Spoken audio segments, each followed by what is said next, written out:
La Bible dit que mon peuple périt faute de connaissances. Peuple sans révélation, c'est un peuple sans frein. Omoni yango balobaka na lingala kozanga koyeba eza liwa ya ndambo. Mais ça batu mususu ba vivre liwa ndambo te ba vivre liwa mobimba à cause ozanga koyeba.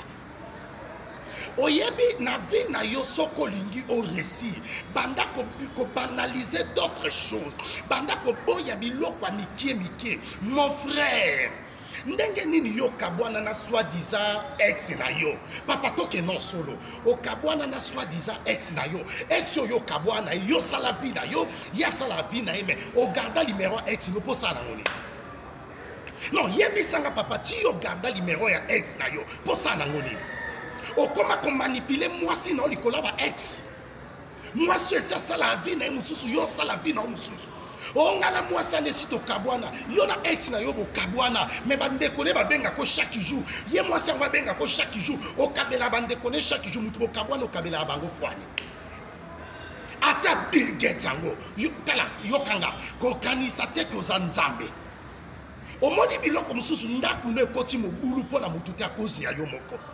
Maman, très bien, et ça n'a pas si moussou, baba lié ba latissier alliance, mais tu les lois à la numéro ba ex naïe.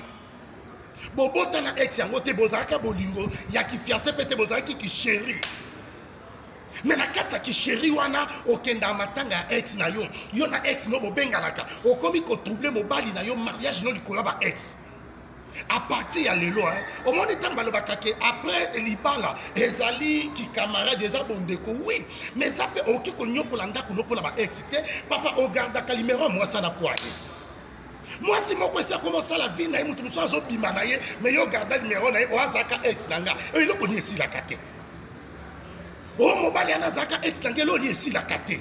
Mais ce qu'on a besoin ex nayo maman, bon maliba la zongelaye. Papa so a besoin ex nayo, bon maliba la zongelaye. On le bobando garde kaba numéro na garder numéro ex. Oh yes Sili. À partir de l'élo so moni mobali moko garder numéro ex, c'est que pour ça na ne silate. So moni moi si moko garder numéro ex, c'est que pour ça na ne silate.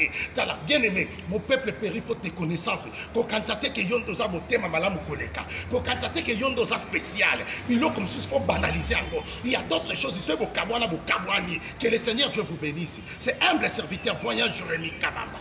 081 375 27 94. Soko kabwana mututika ya sala vie naye. Supprimez pas numéro naye. On a notre kabwana to andobenga ne supoto solorani. Que Dieu vous bénisse.